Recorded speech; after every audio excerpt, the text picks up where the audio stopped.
Hello, and thank you so much for tuning in to today's video where I'm going to share just a little bit of a life update and also do my first draw with me of the year 2022. This has been kind of requested over the last little while.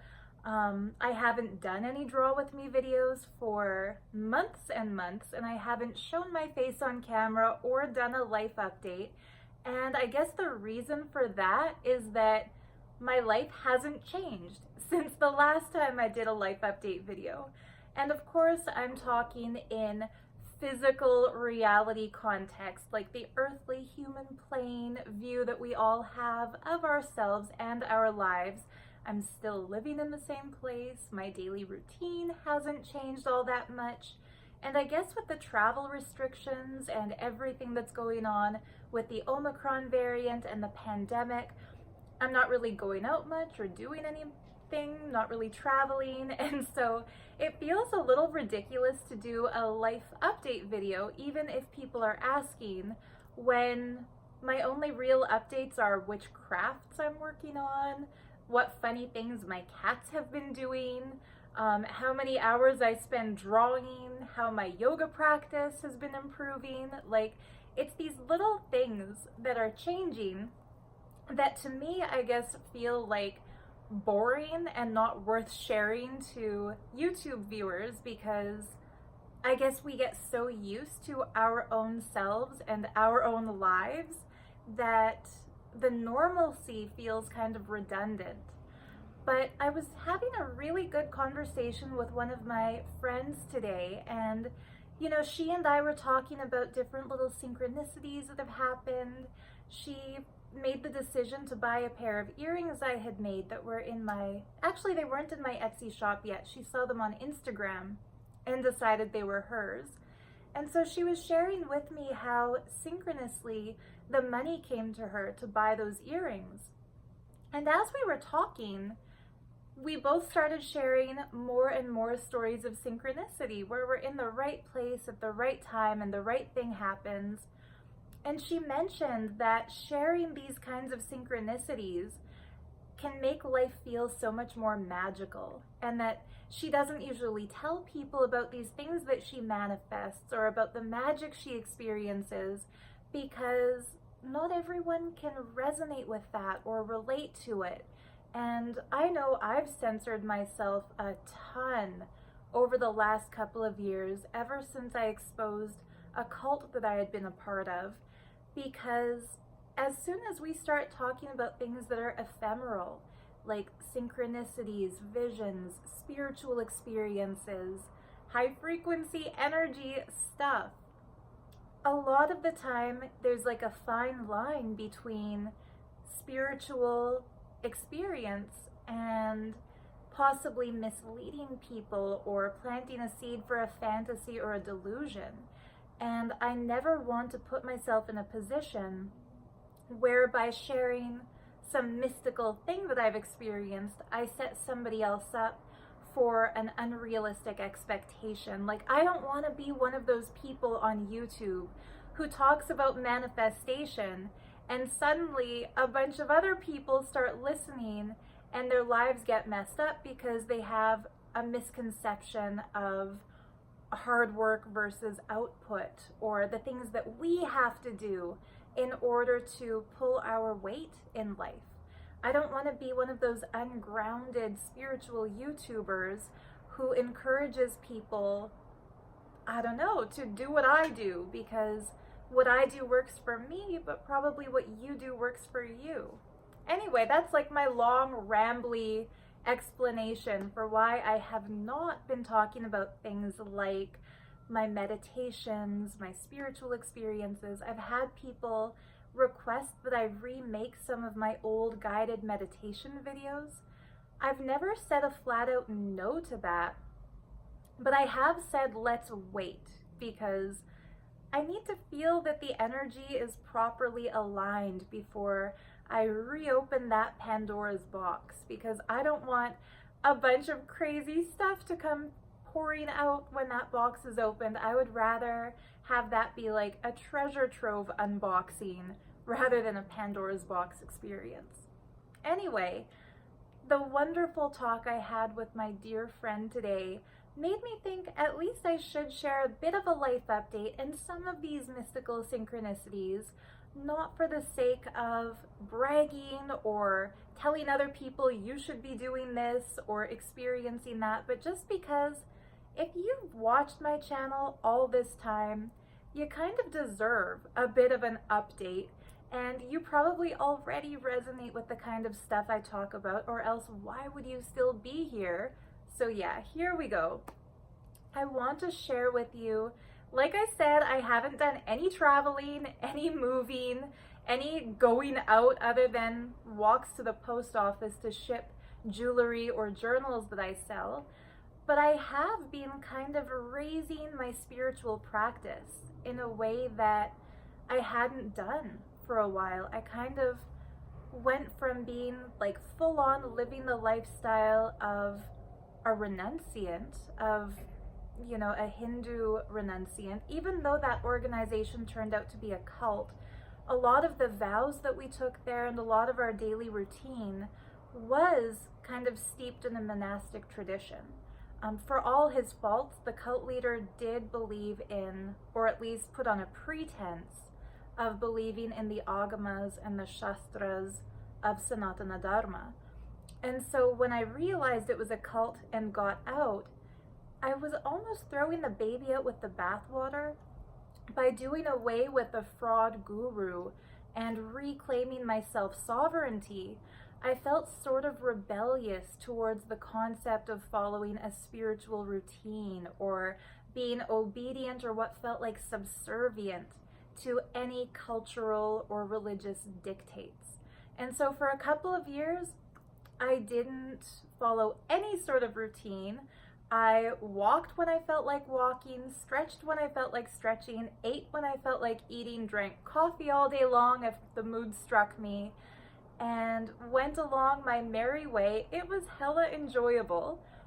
But recently, starting, I guess midway through last month, when a dear friend of mine sent me my new favorite oracle deck, which is the Beyond Lemuria deck, I just fell into the habit of doing my exercises every evening at about 7 o'clock, doing an hour of yoga and kind of body weight workouts, like whatever we can do at home without gym equipment.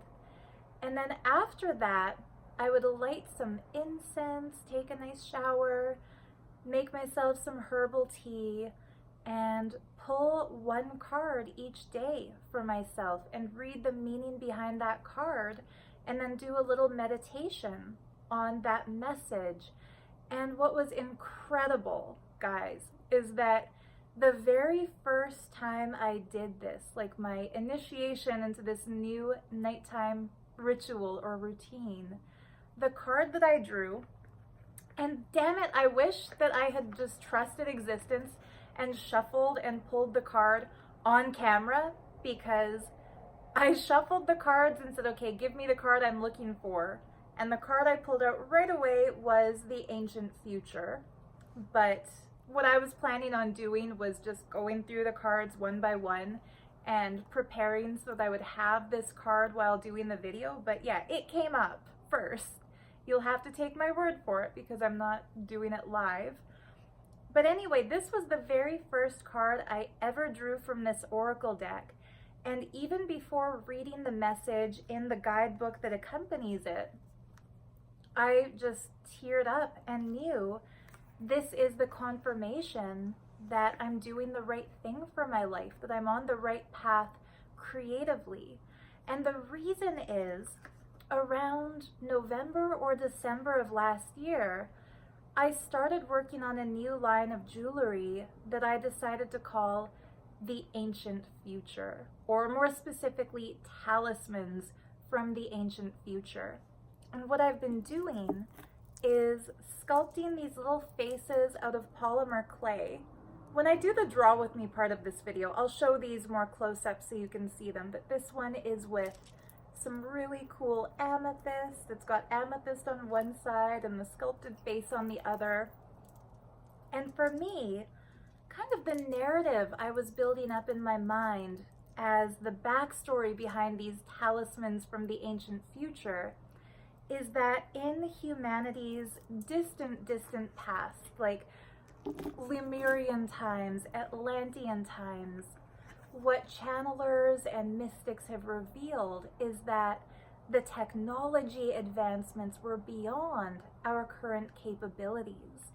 And despite the fact that I recognize I was in a cult, a lot of the motivation that I had at the time when I joined that cult still exists in my inner space as the driving force in my life, what I'm passionate about, what I'm interested in, what I get excited to discover.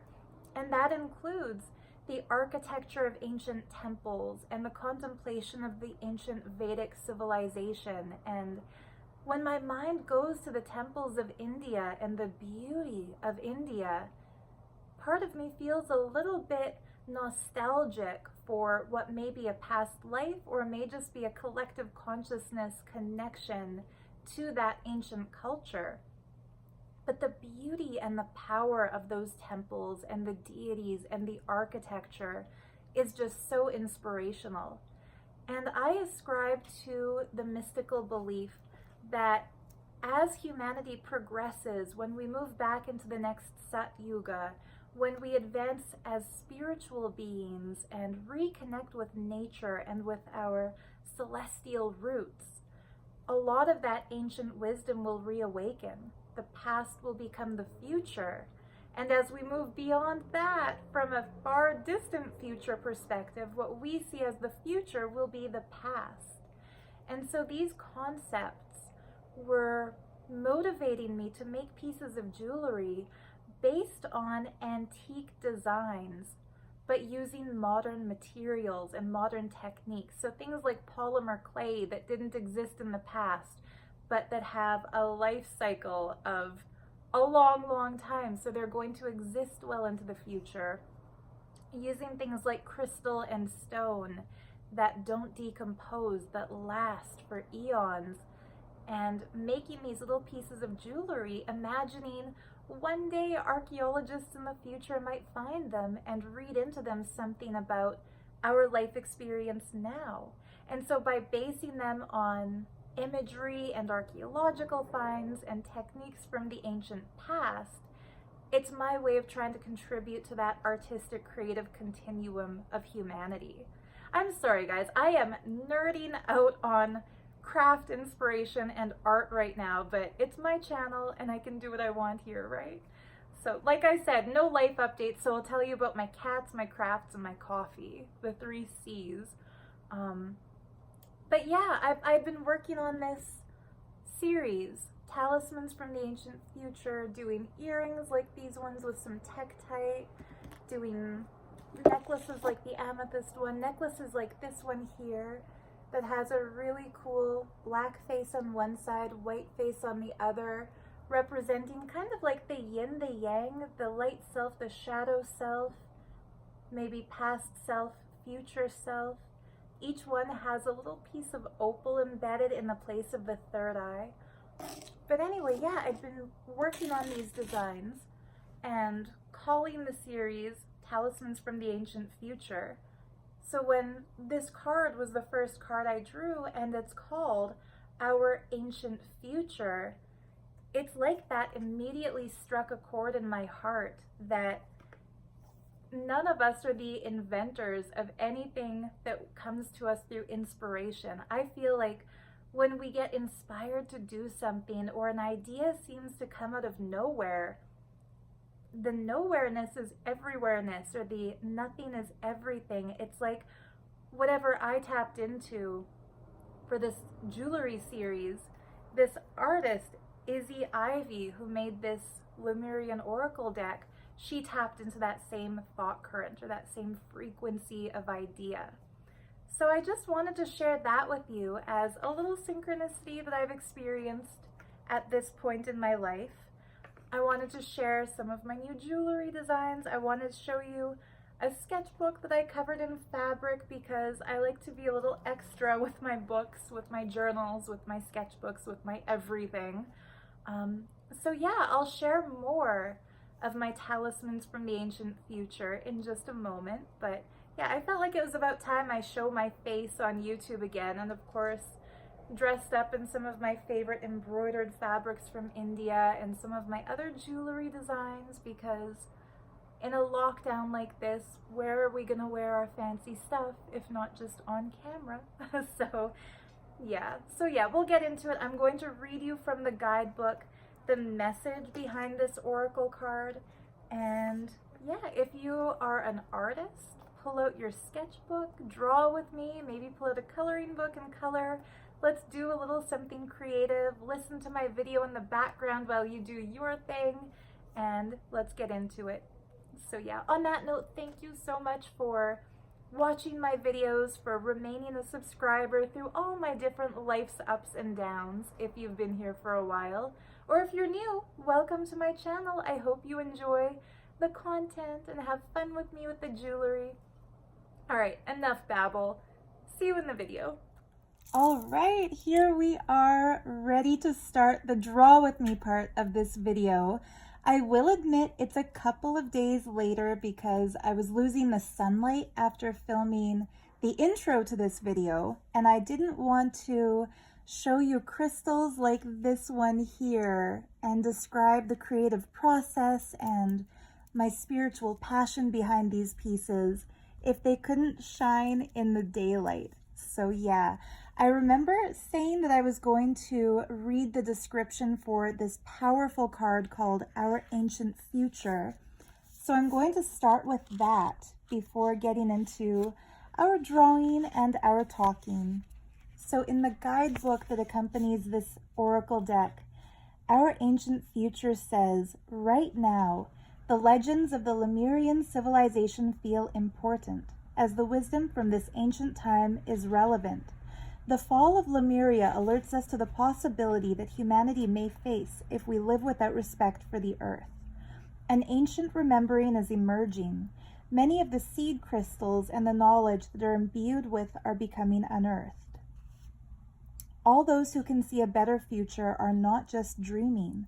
Their hearts and minds are hearkening to the core of earth-based traditions to bring through knowledge that will help shift this paradigm into balance. It is said that the Lemurians who survived the fall traveled the planet and ended up in the places where inspiring indigenous knowledge far outweighs what Western minds have come to prioritize. The ancient Egyptians, Mayans, Inca, Tibetans, Maoris, indigenous Australians, and Hopi are just examples. These ancient knowledge keepers of earth and ethers have been holding the key for a new world. We are being called back to our roots to acknowledge the infinite wisdom available when we drop to our knees in humble receptivity. To move gracefully forward, we must first stand in our power for the places, ethics, and conservation of what matters most. When we heal ourselves, we often heal our ancestors also. As illuminated beings ready to make a change in the collective consciousness, we can sometimes take on what seems like more than our fair share of karma. We may be clearing some of the wounds from our ancestors. With this in mind, we can ease through the waves, allowing guidance and empowered perspective to lead us to the greatest good. The divinatory meaning. This card is imbued with activations for a new paradigm. You are now being showered with blessings in preparation for a transformation. It may be turbulent at times, but you will grow and heal through the coming journey. Partake in activities that help you drop into a meditative state as often as possible. Use clearing tools to raise your vibration and don't get caught up on the destination. Focus on the journey and experience. You can navigate a situation you have no experience with by being truly present. Integrity and intuition will be your guide. Now, I am just coming fully out of the mystical closet that kind of hovers on that fine line between pleasantly eccentric and what some people might think of as delusional and crazy. But you know what, guys? I have come to terms. Just get one good look at this. You might want to take a screenshot if you want to save this image, or if you'd like to actually buy that oracle deck. If you want to buy it, it looks like this. But yeah, like I was saying, I'm coming out of that closet once again, like I did many moons ago on this YouTube channel, where I'm ready to just open up once again about all of the mystical experiences and spiritual beliefs that I almost felt guilty about after escaping a cult. And it's such a weird perspective to gain about yourself when you've been in a position where, after prioritizing independence of thought and self-sovereignty, you join a group that takes one person, one leader's authority as the ultimate, where your intuition is kind of subjugated to not only of secondary importance, but of unimportance. And regardless of how you feel or what doesn't resonate with you, or maybe what feels wrong to you, you have to be obedient towards the group or towards the leader of that group. It's so weird to contemplate on that and then come back into your own spiritual power without feeling kind of turned off by the whole spirituality thing. I'm not sure if I'm articulating this clearly, so let me backtrack a bit and explain that when I was a kid, I totally rejected organized religion. Having been born into a Catholic family and raised to believe everyone on the planet is a sinner, that God created us but made us flawed and will punish us if we don't, accept the murder or the sacrifice of his son as a tribute for those flaws. Like, the whole narrative of Christianity just struck me as bad when I was a kid, especially in the second grade, when they prepared us for what's called First Communion, which is like a rite of passage in Catholicism, in which kids are taught that eating this little tiny piece of bread is eating the body of Jesus, who died for their sins. It was at that time that they started teaching us the meaning of all the stories we had grown up hearing, all the biblical stories or all the Christian lore. And I remember them telling us, like, we have to eat this because we're sinners and he died for us. And I just remember thinking, that makes absolutely no sense whatsoever. Like, I was imagining God as the Father, which they tell us God is, and Jesus as his son, and human beings as something different entirely, like something God made. And I was thinking, okay, if a parent with a child made a robot, like invented or created some other thing. So like the parent is the father, the child is the son, some other thing is like the equivalent of humanity. If that thing that the parent created disobeyed the parent would not forgive that thing if that thing said, you know what, I'm going to make up for my crime by killing your fucking child and eating him. Like that to me is just the most absurd concept.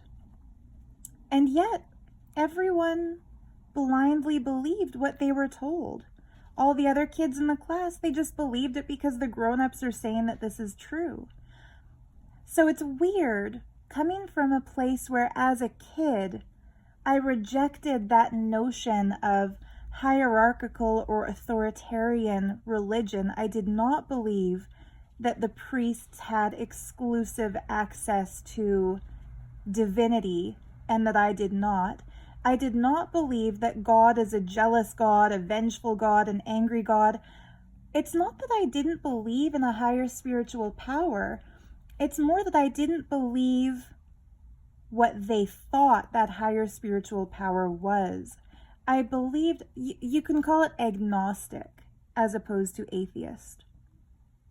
And I really prided myself on being able to forge my own spiritual path, believe in what I wanted to believe, I've always kind of believed in extraterrestrials, even before knowing what they were. I remember just gazing at the stars and imagining other civilizations out there.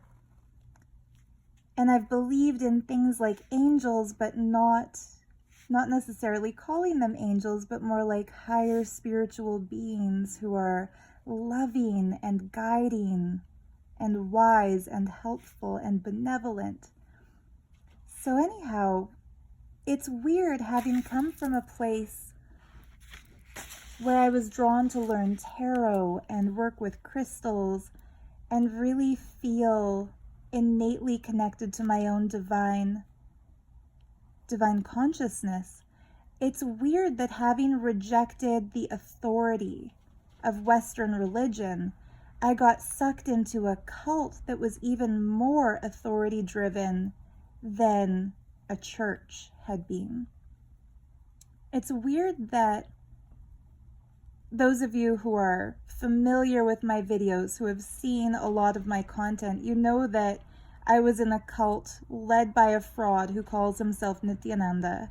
And you know that I've escaped that cult and spoken out against its abuse of children and mind control of people, financial exploitation, sexual abuse, and so on.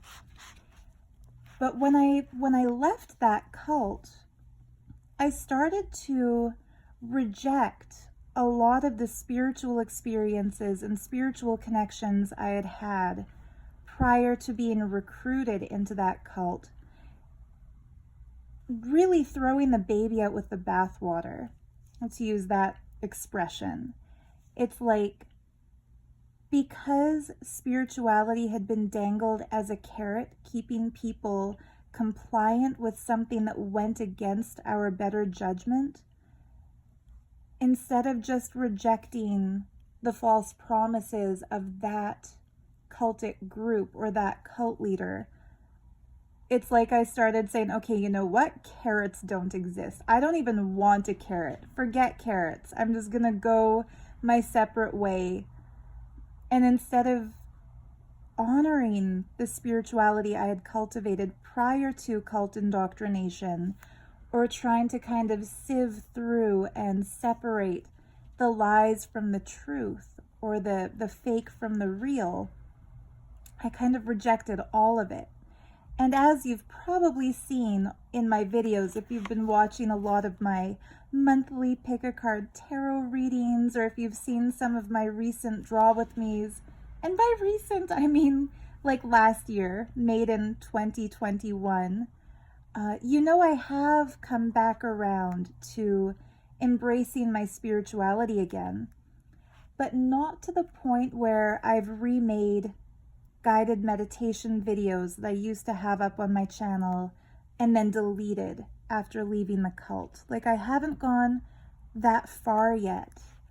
And I haven't, for example, retold the stories of my Arcturian awakenings, like realizing I'm a starseed, or some of my really cool experiences reading tarot cards at the tarot room in Vancouver. Like, I've still shied away from fully opening myself up again in that regard, because what happened to me when I left the cult, and I think this happens to a lot of people who leave highly controlling spiritual groups, is that I started studying how the mind control happened and what sort of triggers cult leaders use to recruit people and brainwash people, and how to develop critical thinking skills to prevent that from happening again. And unfortunately, from my perspective, unfortunately, maybe this is good for some people and works for some people, but a lot of the information out there about mind control versus free thinking and critical thinking, a lot of it is anti-spiritual. It kind of paints the picture that anything not proven by fact, not backed by scientific formulation or not quantifiable through measurements or calculations. Like anything mystical or ephemeral is considered to be fantasy. As somebody who enjoys intuition and interpreting signs from the universe and reading messages and tarot and oracle and all that good stuff, I've discovered that my way of thinking is what psychologists would refer to as magical thinking, and see that as a very negative thing, or as a very, if not negative, at least abnormal and potentially dangerous and misleading. And so that made me really fear opening up about my mystical experiences again. It made me almost feel guilty, like I'm a bad cult exposer, because although I don't believe that this man who I once thought was an incarnation of Shiva is legit, I still believe in a lot of the things that drew me into his cult in the first place. What I mean by that is that he described his mission as reviving the ancient Vedic civilization. Back in 2009, when I joined that cult, he didn't talk about powers the way he does now, or the way he started to right around the time I started to kind of wake up and recognize that he was a liar. We weren't being told you're going to levitate or materialize objects or read blindfolded. Like, that wasn't the goal in the beginning when I first joined. Back then, the goal was to have a yogic body and a Vedic mind, and to lead the world into living enlightenment. And it sounded very beautiful. And this cult leader had a way of discovering what his followers wanted and crafting a narrative that would make them feel like the only way they could achieve what they wanted is through him, by joining with him, by paying for his programs. And so what he told me specifically, he knew that I was vegan and passionate about animal rights and, putting an end to the exploitation and suffering of the animals who are being abused for food and clothing and testing cosmetics, etc. And so he told me that if I renounced the world and joined his order, his monastic order, he would make my position within the organization specifically vegan. Like, I would make his, what he called Sangha, his community, vegan, and that through the work and the research I did, he would make sure that the world brought an end to animal suffering. And I've found out since that everyone who was in that cult had something similar.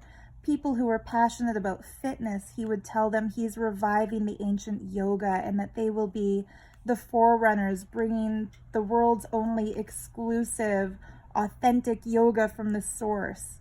And he did it really cunningly by having and giving access to ancient scriptures and having teams of people read through those scriptures and translate them and put them into practice.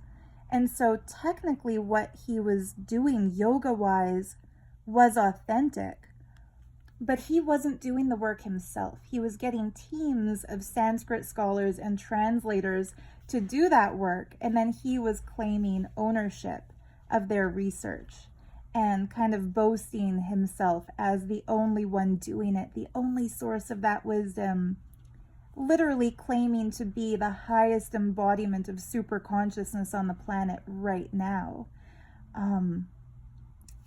So I'm sorry, I went off on a major tangent here, but what I'm getting at is that it's very strange for me to contemplate that having rejected organized religion, I got into a cult, which is even more organized and controlling than religion.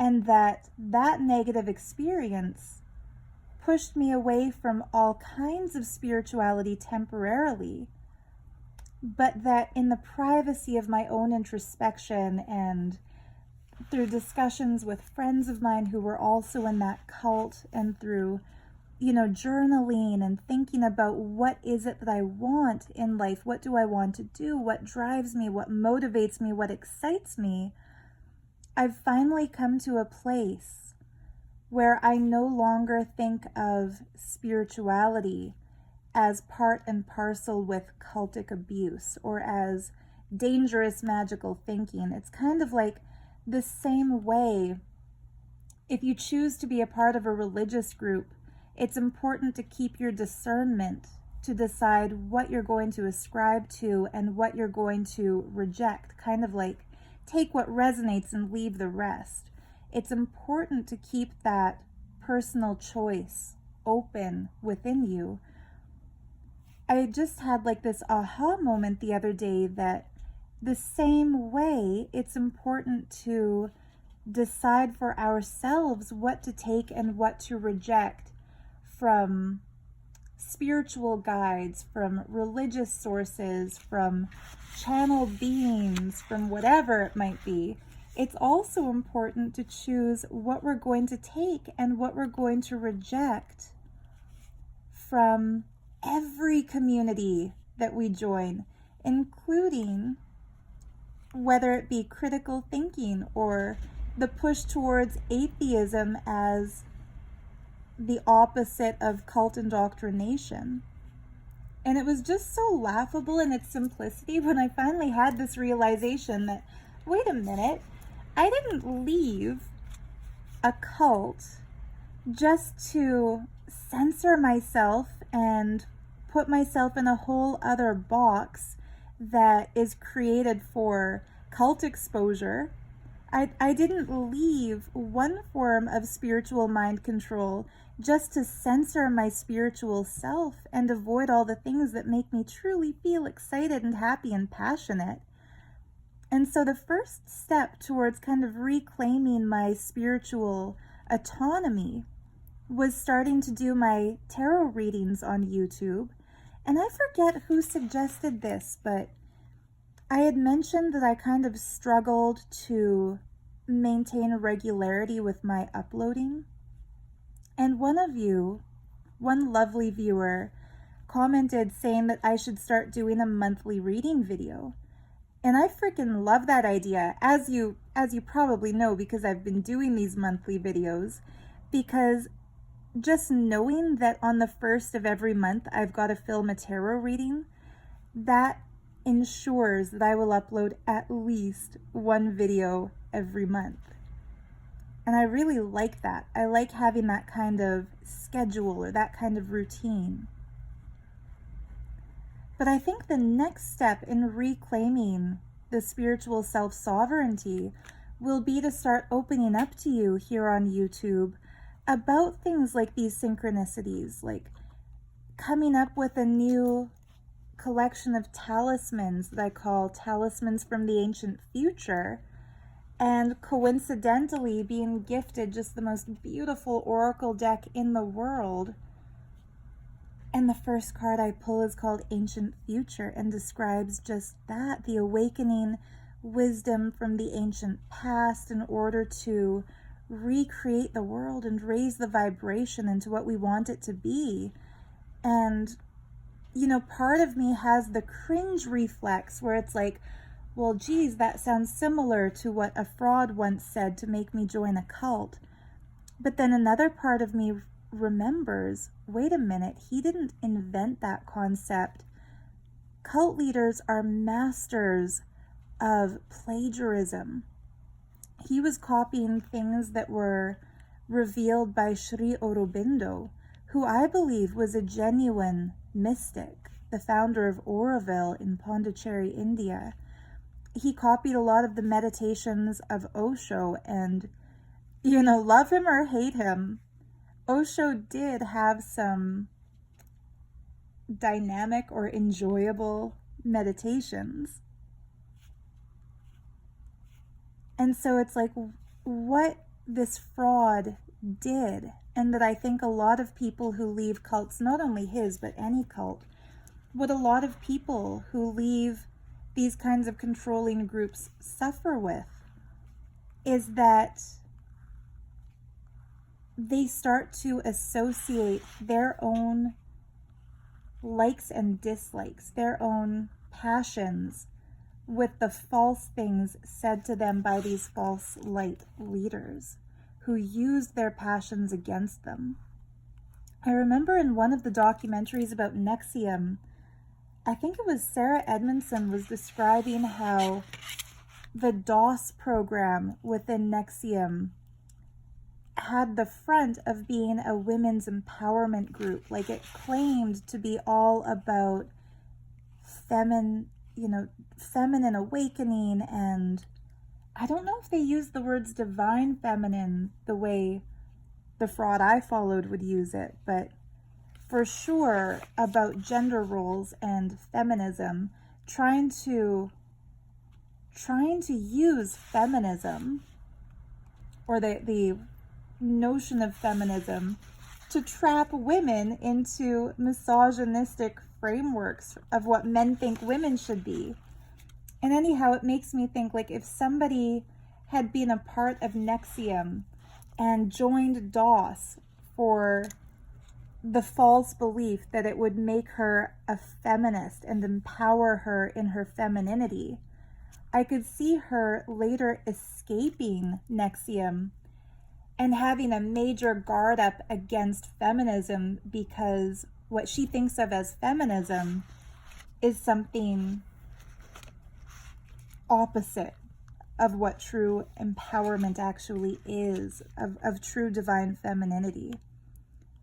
So yeah, I feel like for a while I had my guard up against spirituality because we were taught how to be mind controlled, how to be exploited by somebody greedy in the name of self-empowerment. We were taught psychopathy in the name of enlightenment.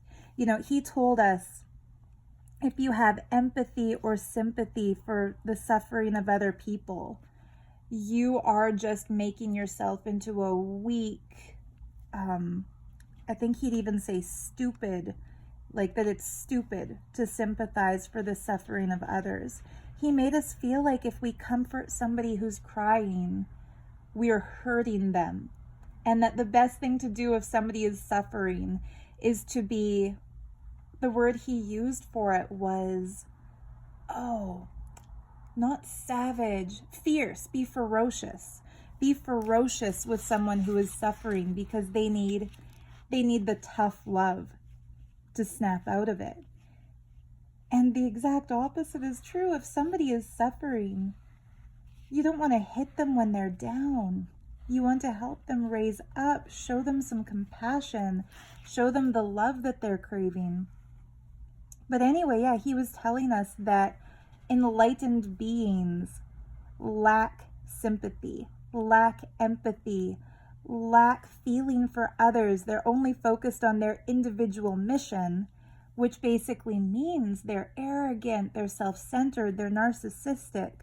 He made us believe that the way we look is a direct reflection of our state of consciousness, which, you know, it's like in some ways that's true, in that the twinkle in somebody's eye can be a reflection of their state of consciousness, their posture, the way they carry themselves.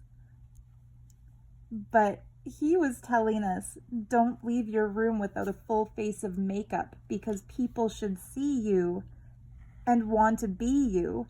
Well, dude, that's not the principle of enlightenment. That's how to be an Instagram influencer. You know what I mean? He was taking very worldly things and trying to tell us that that is enlightenment, or that that is spirituality. And so when I left, I came to terms with the fact that it's good to be comfortable in your own skin. It's good to feel free to go out without makeup on. And a lot of you might be thinking like, yeah, that's duh. Like that's just self-esteem 101. Nobody should be scared to leave their house without makeup. But what's funny is I always felt comfortable going out without makeup. I guess since about my mid-20s when I started stepping into my own self or into my own power. And when I went to India to join this organization that I believed was a Hindu monastery, I didn't wear any makeup there. For the first program I attended there in 2009, I went barefaced every day. And then when I went back as a volunteer, I wore makeup once for a play that we did. And I got a message from the fraud leader saying, makeup looks good, wear it all the time. And then when I took the vow of sannyas or of brahmacharyam, the monastic vow a few years later, I just assumed that makeup would not be allowed to monastics because it's a form of vanity or it's a form of, physicality rather than spirituality. And 3 days into my life as a brahmacharini, I got a message from the cult leader saying, start wearing your makeup again. I never told you to stop wearing it. And it's just interesting. I'm going on a tangent again, but it's like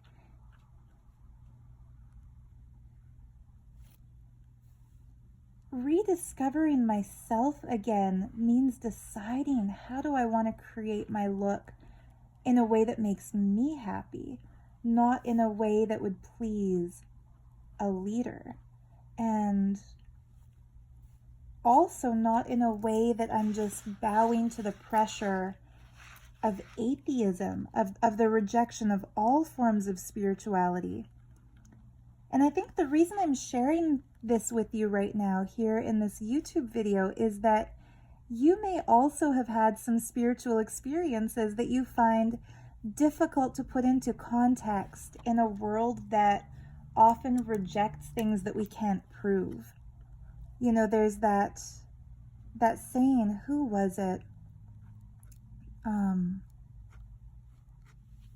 Pardon me for quoting somebody and then forgetting who the quote came from, but great claims require great evidence. I think it was Carl Sagan. Correct me if I'm wrong. But that expression gets thrown around a lot, especially in the disclosure community. I'm talking about extraterrestrial intelligence or, contact between civilizations and humanity. And so I started to think, I can't talk about visions that I've had or intuitions that have come to me or tarot readings that I've done because I can't prove them.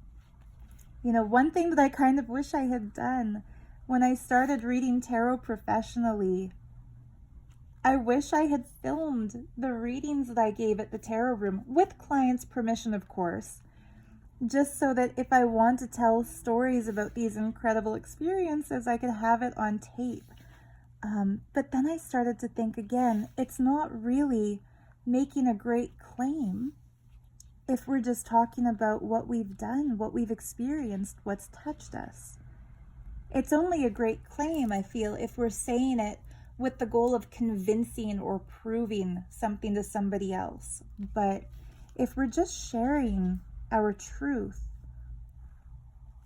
without the attachment of convincing other people or proving it to other people, like if we're just sharing it from the context of take it if it resonates, leave it if it doesn't, use your intuition as your guide, then I don't really feel like we need great proof. I feel like the proof will come to those who are listening if it resonates with them and they put themselves into the same space and start to experience the same things. So yeah, long story short, I've finally become happy in my spirituality again. And that's a really big thing for me, because I tried to make myself happy just exposing the cult, but exposing something negative isn't the same as discovering something positive.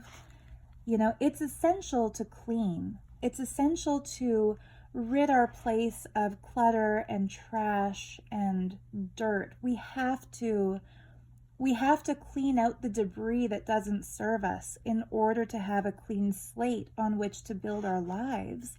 You know, you can't cook a delicious meal in a dirty kitchen. So I'm not saying it's not good to expose a cult or to expose corruption in any system, whether it be an education system, a government system, a religious system, or a group of any kind. That's good. It's good to expose what's bad. But exposing what's bad is only the beginning. That's just cleaning the place up. Cooking the meal or creating something good is entirely different. So it's like, yeah, I finally realized why I wasn't feeling fulfilled by just exposing that cult. And it's that overcoming the mind control or the brainwashing, that was me cleaning my inner space, cleaning my mind, bringing myself back to center, back to the beginning point. And my spiritual practice, my daily yoga, my meditations, drawing like this, which I consider a form of automatic drawing or like channeling. In the sketchbook this was like my birthday gift to self this year. I covered a watercolor sketchbook in beautiful fabrics, kind of made it unique. For me, this kind of drawing is an essential component of fulfillment in my life. I have to do creative stuff. I have to make up tunes on the piano once in a while. I have to read tarot and oracle cards. I have to make beautiful crystal jewelry and, you know, not just do beading, but I have to develop new skills like the sculpture in this piece that I call Gold Moon Rising. I have to pursue these kinds of passions. And I was talking with someone who had also escaped that cult, and he was telling me about how in his life it's like there are these things he wants to do, and some of them are personal practices and developing a business, and then others are exposing the cult and saving the kids who were in the Gurukul from exploitation and, you know, a life dedicated to a criminal, the fraud cult leader. And he was saying he doesn't want the one to influence the other. Like, he doesn't want people in his business world to know about the cult stuff that he's gone through. And as he was talking, it's like I was listening to myself, where I've often had this inner discussion with myself about how I wish I could just be a YouTube tarot reader and be a mystical intuitive and just full on be my authentic self the way I was before I was in that cult, without everyone who comes across my content knowing that I had been in a cult, without everyone who comes across my content being able to Google and see all the lies and terrible slander and truly criminal disinformation, defamation that brainwashed members of that cult have posted to try to silence me. And it's like when you hear somebody else describing exactly what you're feeling and exactly what you're going through, it's so easy to really pinpoint and understand how it's affecting you, because as he was describing this, I was feeling like he's probably my favorite person in the world, the friend who is telling me this, and thinking about how powerful and strong he's been exposing this cult, and how brave he was to come forward, and how anybody who sees what he has done would only be impressed. Like, it would only be a credit in his favor as opposed to a mark against him. And then again, it was like a laughable aha moment where I realized the same can be said for me. Like, the reason I spoke out against the child abuse and the sexual abuse and the lies and the manipulation and the financial exploitation of that cult, I spoke out about it even though I knew that they would falsely accuse me of all kinds of horrendous things, because that's their MO. That's just what they do. And now I understand that shows bravery, not gullibility. And I think, like, a lot of trolls in comments under my videos will ask that same redundant question over and over again, like, how were you so stupid that you got sucked into that cult in the first place? And I used to let that shit get to me. It used to be so easy to just feel down on myself when people would say ignorant things like that. And again, it's like when I started to focus more on the synchronicities and the good things and the meditations, focus more on the positive comments than the negative comments, and there are always more positive than negative. It's like my passion for this reawakened, and I'm really feeling like now it's going to be easy to maintain kind of a regular uploading routine where once a month I'll do the pick a card reading, and once a month I can do a draw with me video like this one, and maybe once a month I'll interview a survivor who also got out of the same cult that I got out of, just to keep that discussion going and not feel overwhelmed by the need to keep up with it. Do you ever feel this way? If you're watching this, I know it's impossible to have a discussion when it's just me sitting here with my sketchbook and my iPhone. But I don't want to just give you monologues. Like, I would love for this to be a discussion. So can you relate to any of what I'm saying? Like, have you ever been in a position where you felt like you had to reject something that's very important or sacred to you because it wasn't approved of by a group that you're getting into? Like, in my case, I felt like I had to reject my mystical spirituality and clairvoyance because it didn't fit the mold of a critical thinker or of somebody who is exposing a cult. I'm curious. I'm sure I'm not the only one going through this. But yeah, I just kind of wanted to share about that today, and to let you know that you can expect some more regular content coming soon. It's February 8th of 2022 on the day that I filmed this. And I'm thinking that on February 22nd, 22222, February 22nd, 2022, I think I left out a 2 there, but you know what I mean. On that portal day of 222222. It sounds wrong. I feel like there's one too many or one too few 2s. Take a shot every time I say 2. No, don't. I'm not encouraging drunkenness. But yeah, I'm thinking on that day, I might do a mystical video where I talk about either an Arcturian experience or maybe my experience with DMT. That's one that I shied away from talking about for the longest time. But yeah, I'm just ready to get back into this again. And I think in my next Draw With Me video, instead of Draw With Me, it might be a watercolor video where I will paint in this image that I'm drawing now and kind of make this a little more interesting. So some videos I'll do a big drawing in this little watercolor sketchbook, and in other videos I'll paint in what I've drawn. That would be kind of fun. What do you think?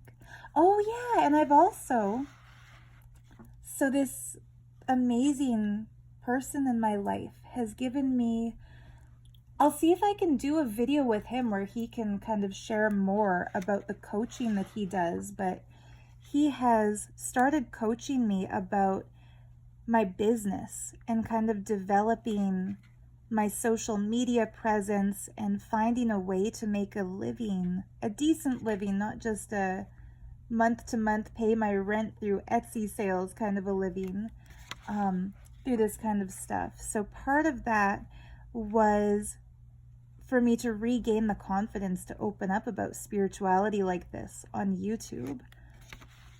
Another part of that is to break my resistance about TikTok and just finally start a TikTok account where I'm going to do a card of the day oracle draw and maybe some Draw With Me videos like this, maybe some where it's like sped up in fast motion. Like, we'll see. I'm still kind of learning how to use that resource.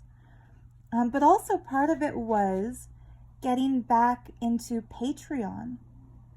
So I started a Patreon sometime in 2019 when I was making very, very regular videos exposing the cult. And that was kind of a way to recuperate my losses in that my channel got demonetized because that was considered a sensitive topic. I was spending probably 40 hours a week plus preparing people for interview videos where they would also speak out about the cult, and making these videos, uploading them, researching into mind control, taking courses about and buying books about it so I could learn as much as possible to share it. So I started a Patreon page back then focused on the cult exposure, and now I have revamped my Patreon page so that it's no longer to support my work exposing the cult, but instead to help co-create this reality of awakening that ancient future. So through crystal connections and oracle tarot readings and intuitive channeled art like this. And I've created tiers within that Patreon that will, like at the minimum tier, which is only $3 US per month, it's going to include exclusive tarot and oracle videos. So the way I do a monthly reading on my YouTube channel, the exclusive to Patreon video is going to be going further into those readings. So it's still going to be pick a card, but it's like you'll have two videos, the public one on YouTube plus a private one that I do just for Patreon. I'm going to include printable scans of art like the ones I do in these videos. That's for the first tier.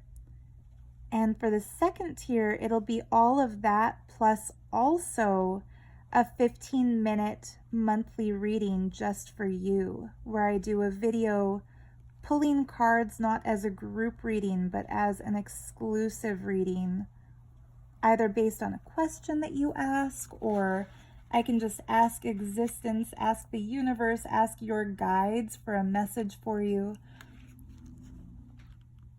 And I've structured the tiers like that from $3 all the way up to, hold your tea, 1,000. And for 1,000 a month, that includes jewelry that I will send you once a month, a talisman piece, plus exclusive pieces from my Ancient Future collection that are hand sculpted one of a kind, plus a weekly personal tarot reading and a monthly Zoom session, and an exclusive course on developing your intuition through tarot reading, channeled drawing like this, and working with crystals, getting a sense of their energy, not just like memorizing what the books say about them, but connecting through your higher space to really hear those messages yourself. So I'm pretty excited about this. We'll see how it goes. But I feel like the same way when I know that I'm doing a monthly tarot reading, it's easy to do it because I've declared it. I've written it in my calendar, like it's scheduled and it's planned.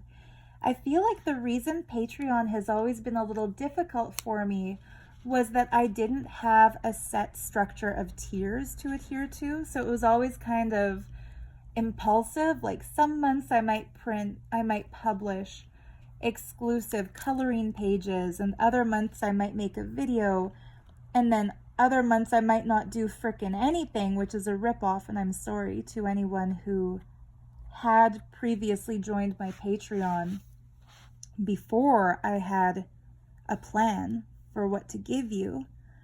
But I feel like now by writing it, making a solid plan for it, making it formal, it's going to be really doable. And I'm excited. So yeah, that's my goal for this week, is to film the first few sessions of the Tarot Oracle course. And I might also sell that Tarot Oracle course maybe through Etsy or through maybe a site like Ko-fi or Ko-fi, so that you don't have to commit to a monthly Patreon donation to get it. So maybe if you just want that, you can get just that. But that's something that I've had highly requested. It is making videos about how to read tarot cards, how to read oracle, how to draw like this. And I've avoided making those kinds of videos because it's not something that can be taught in just one video. You know, it needs a series. It needs a series of videos, plus practice, plus a check-in, plus maybe some personal guidance too. Like I'm thinking a part of this course will include at the end of each series of videos, like maybe the first will be familiarize yourself with your deck. Read through the full guidebook, like know the foundation of what each card means. And then the second video will be putting the book aside, drawing random cards and feeling with your intuition, what do the cards tell you? What does the symbology speak to you? What in the image comes up as a synchronicity that you may have seen elsewhere in life, and so on and so on. And I'm thinking like after each section, there should be like a full week given to experience it, like every day pull a card and read the message in the guidebook for the first part.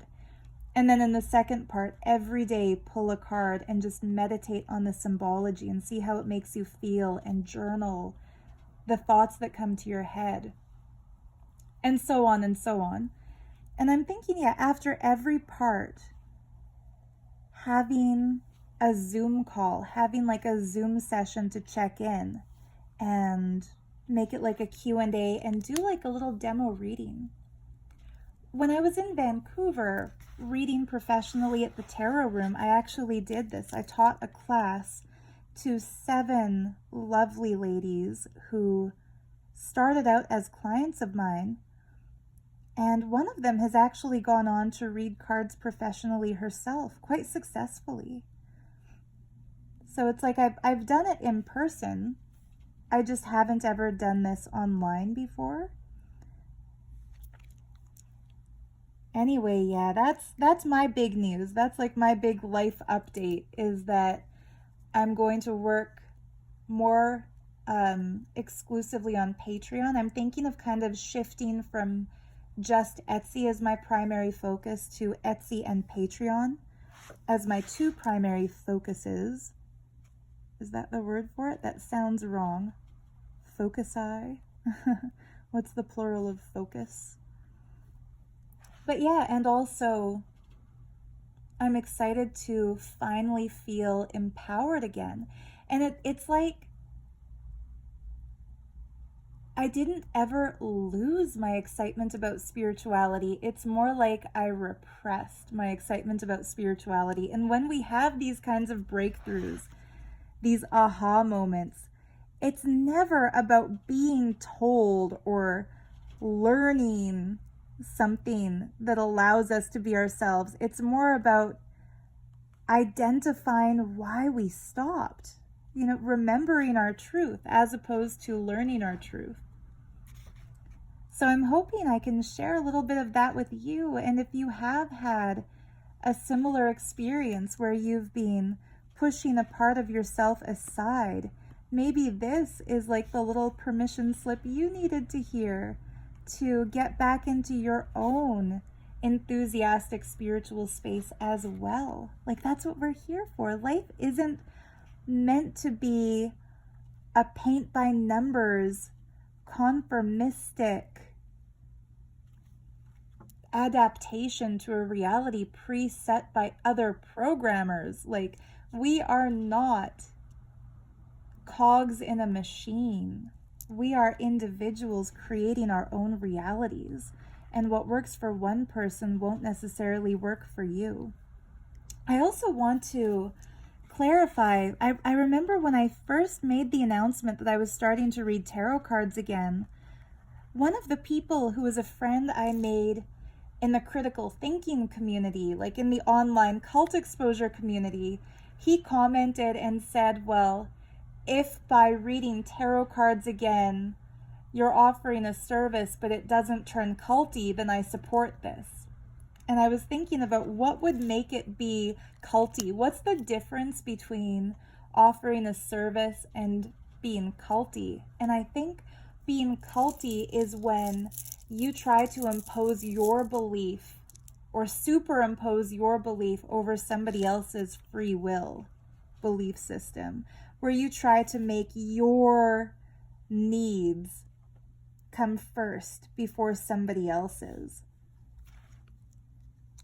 And so the other commitment I want to make, if any of you are interested in joining this Patreon group and getting these exclusive readings and getting the lessons about reading tarot, reading oracle, doing intuitive drawing, doing stream of consciousness, channeled art, connecting with crystals, awakening that light warrior spirit within, it's not like I want to make you into me. It's more like we are each here to bring a different piece of that cosmic puzzle. Whereas my motivation might be awakening that ancient future in the form of intuitive readings and art and jewelry, you might be here to bring it in the form of music or dance or self-expression in a totally other way that I haven't even thought of before. Maybe you do light work or video game design, or you're an author and you write fantasy works or science fiction or fiction or nonfiction. Who knows what you do, but you know what in your heart you feel called to do most. And my goal is just to help you connect with your highest truth in a way that you're excited and enthusiastic and confident about who you are and what you're here to do and your uniqueness, where you're able to do it and excel at it and tune into your higher wisdom without any self-censorship, the same way I'm tuning into mine and doing it now. And I'm not a guru. I fucking hate that word now. I'm not a teacher. I'm just like a guide. I'm like your friend who's walking this same path, who's saying, everything I've learned, I'm ready to share it and to tell you how I learned it. Not to teach you, but to tell you how I've learned it.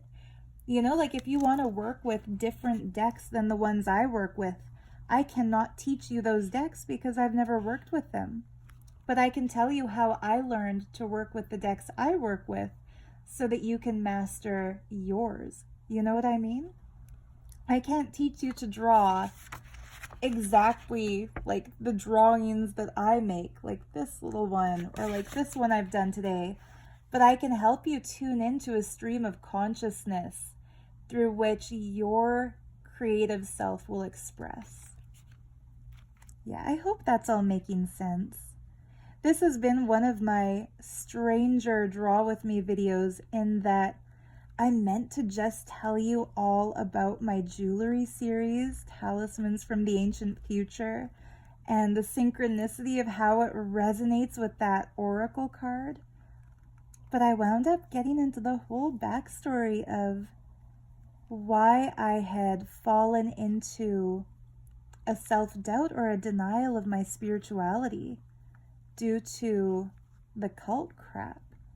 So yeah, I wasn't even planning on telling you any of that stuff today. I also wasn't planning on filling both sides of this double page spread. I was thinking I would just draw one half of it. I definitely didn't know I was going to do a big giant flower thing in the middle, but that's part of the fun of doing these spontaneous kind of videos and spontaneous kind of art. You don't know what you're going to draw until you're drawing it. I'm holding it here because from today, my favorite part of this picture is right here. I really love this kind of cosmic egg is what I'm thinking of it. Oh, it even looks like it's an egg that's been fertilized. It's like a conception piece, isn't it? Where there's this little swimmer form inside this egg and some new life is growing from it. We've got like a spiraling flower. We've got like cycles of time moving around it, symbolized by these little circles that are growing and morphing, and then civilizations forming and then coming back to center. Ooh. Sometimes I think it's nice for us to look at our own abstract drawings, if you also do drawings like this, and see what you see in the symbols that come through you. I'm also seeing like figures here. Lots of figures, lots of spirals. It could be spiral galaxies, lots of flowers. I'm seeing like 3 pyramids here with like radio waves or antennae sticking out of them. It's fun. It's fun to interpret what we put out there. So I think I'm going to call it a video with this, call it a day with this.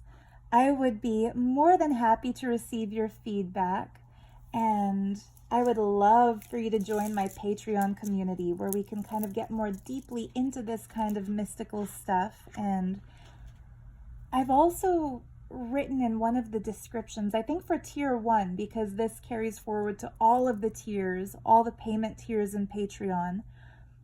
But it's not just that you'll get access to the exclusive content, it's also that we'll have group discussions underneath those Patreon posts where you can ask anything, and based on, Q&A within Patreon, I might pick themes for future Draw With Me videos like this. So if there's a topic you're interested in hearing about, whether it's star seeds or the path of a light worker, or which oracle cards I've worked with, which do I recommend, which didn't resonate as much with me, etc. Like, I would love to give priority to the requests within Patreon. But you know what? I'm also all about giving free gifts, so you don't have to pay me a monthly fee to get that. If you have a video request, you're welcome to let me know in a comment here. And if it's something that I'm comfortable talking about or would like to talk about, I'd be more than happy to make a video for you as well, based on your request or your suggestion. But anyway, that's it for today. I'll show you some of these close up because they've been sitting here this whole time. But this little talisman from the ancient future has an inner world face and an outer world face, and each one has half of the same precious Ethiopian opal inlaid in the third eye. And I love how the third eye opal against the black clay has such a cool violet, aqua, and indigo light. And that same exact opal laid into white clay, you see more of the oranges, golds, green flashes. There's still a bit of blue, but I love how it's the same exact stone, but it looks completely different based on which clay it's been set into. But yeah, these are my babies, my creative designs with the amethyst. This one has an amethyst on each side, and then the pendant is reversible. You can either use this ancient carved face that I made, or you can have that facing in and show this twin amethyst celestial crystal. And then the earrings. I feel like I'm doing a show and tell in kindergarten class. Like, this is what I made on the weekend, and I'm proud of it. But I do think it's important for us to take pride in what we make and to show it. That's tektite, impact glass formed when a meteorite strikes the earth. And that's obsidian, glass that's blown out from an exploding volcano. So it's like both of these glasses are born in fire, but obsidian is born from a fire within the earth, and tektite is born from fire coming from the heavens, coming from space. So combining both in the same pair of earrings is like the fire of Gaia and the fire beyond this terrestrial realm. I get excited by crystals and stuff like that. Duh, I just spent a video talking about it. But yeah, and then this one, it's a smoky quartz crystal cluster that I used as the base to be like a cool fantasy landscape over which this carved clay moon is rising. Gilded in mica powder to give it that sparkly look. And then it's on a necklace of really cool chips of rutilated quartz. So you can see like little, hopefully the camera's focusing on this. There's little fine needles of what look like golden strands in these quartz bead chips. And it's supposed to be one of the most powerful crystals for manifestation. Some people call it angel hair quartz.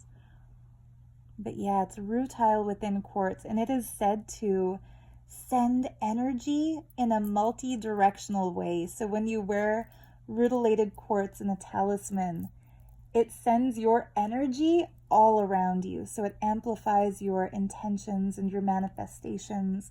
Pyrite for empowering your solar plexus to achieve your goals. Tiger's eye for balance. Smoky quartz for grounding.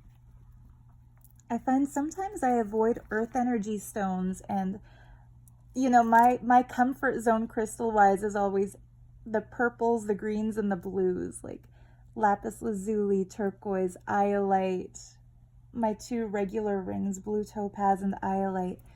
But I'm feeling more and more drawn to getting into more of the blacks and the earth tones, these protective, nurturing, Kali's cosmic womb kind of feelings. Yeah, I'd be curious too. Like, if you've watched this far into the video, I think you have earned the right to request crystal videos. So like I said, I'm going to start a TikTok account soon. I'm going to call it Ancient Future Priestess, based on my ancient future connection. And the word priestess coming from the High Priestess tarot card, as my declaration that it's a goal for me to manifest this ancient future energy through my work as a mystic, as an artist, as an intuitive guide. But yeah, I'm thinking there I'm going to finally start a series I've been thinking about for years now. Starting like back when I started my YouTube channel, I've been thinking I need to do a series about crystal energy where each video is a different stone. And something about the 3-minute limit on TikTok is more exciting for me than the idea of making long ass YouTube videos about crystals. Like, having a time limit might help me refine the messages and get to the point and tell just specifically what needs to be told about each stone. So if you have a favorite crystal or a crystal you would like to know more about, please let me know in the comments. And if it's a crystal I've worked with or studied or incorporated into my life, I will 100% include it in the series. And that's the little caveat, is that I'm only going to talk about things I've experienced. So only crystals that I've personally held, worked with, made into talismans, and experienced. Because I really value authenticity. So yeah, I'm thinking moldavite for sure. Even though I've made tons of videos about it already, there's always more to say. Maybe black tektite, obsidian, all the different gems I wear.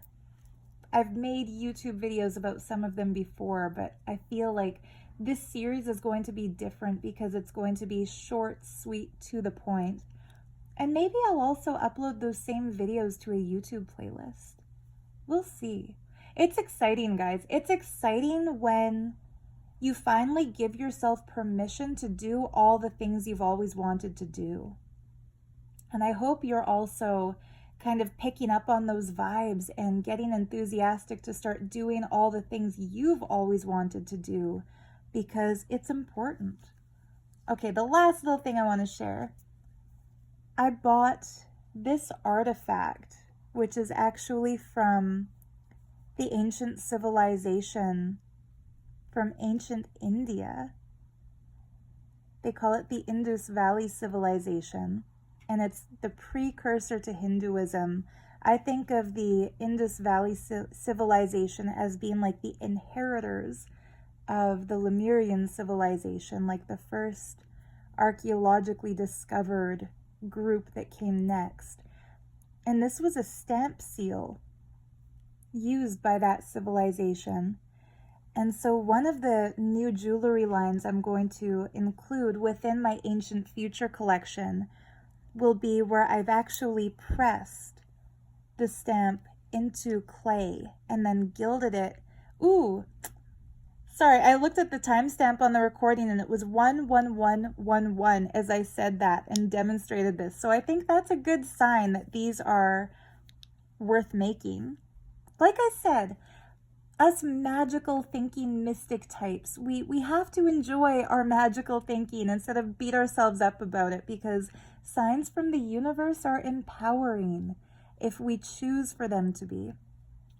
But anyway, yeah, I've made these into little medallions, and I'm going to make these into necklaces. They're really lightweight, and I might even just sell little impressions like this made from this artifact, because I feel like there's messages in the symbology of these that we can take forward. Like the circle with the dot inside it is very symbolic in ancient language readings, whether we see that as a cosmic egg, whether we see it as the central sun, whether we see that as the bindi point from which consciousness flows, the lightning bolt with two dots. Like, I just love these images. And I also think it's really wonderful that animals are incorporated symbolically. It's not an attack, it's not a fight. Like a lot of the stamp seals that you see from the Roman era or the Greek era, they'll depict hunting scenes or things like that that I consider really low vibration, that came into play when we lost our connection with the earth and started seeing the other inhabitants as something to exploit or use. But what I'm interpreting in these is the interaction, like the bird as a messenger. There's a book called the Lemurian Scrolls, written by, I think it's Swami Shivananda Subramaniam. Let me see. Shivaya Subramanya Swami. I got my order reversed. But yeah, he describes how in the ancient Lemurian times, and he channeled this information, which I find so cool. Yeah, Jordan gave me that book. You may have seen him in some of my video interviews. I'm hoping to get him back on this channel to talk about the amazing stuff he's doing now. But in that book, it's channeled that in Lemurian times, people could connect to the sounds made by birds, like the sound frequency in bird song. And by directing it into different points within their body, it could create healing if anything was out of discord. And it also described how the animal world interacted with the human world by teaching the first human inhabitants on the planet how to get along in this atmosphere, like how to have a vibration that fits in with the elements here. And so that might be a way off interpretation, completely unrelated to what the stamp seal originally meant in the Indus Valley civilization. But I think one of the liberties we have as artists and designers and creators is that we get to reinterpret things. And as someone who went to art school, I've learned that every professor will have a different take on a painting. You show the same painting to 10 different academic scholars, and each one will have a different idea of what the artist was communicating, or what cultural influences inspired it, or what our modern takeaway should be. And I feel similarly with ancient archaeology, especially from civilizations that haven't yet left a translation or haven't left a record, a linguistic record or a scriptural record that can be interpreted. Like there's no Rosetta Stone for the glyphs of that civilization, so nobody really knows quite what they believed. And I think that's part of the fun of ancient archaeology, is intuitively going within yourself and deciding what you want it to have meant.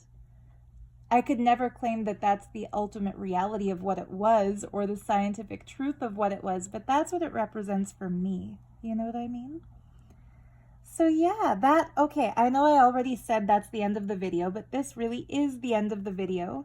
Here's a look at that final drawing. Here's another close-up of my favorite part of that drawing. And I hope to see you in the next video. And before that, possibly on Etsy. All of these pieces I've shown are for sale in my Etsy shop. These two are coming soon. I might take pictures and upload them tomorrow. Maybe I'll make them into pendants by adding jump rings first. And yeah, find me on Patreon if you'd like to support what I'm doing, if you feel called to, be a part of it and get some of the exclusive goodies. So much love to you. I'm wishing you love and light and abundance and joy and enthusiasm on your sacred journey of life. And if there's anything you want to talk about, let me know in the comments, whether it's a video suggestion or a comment on today's content or requests for other videos, or if you want to share one of your manifestations or your synchronicities just to inspire me and to inspire others. Like, take that comment section as a free-for-all sharing space. I appreciate every comment. It does help boost my channel's visibility and my video's searchability. The more likes and comments there are, the more the YouTube algorithm sees it as content that is, I guess, interesting. So yeah, if you enjoyed this, I appreciate a comment and a like and a subscribe. And we'll see you next time. Bye.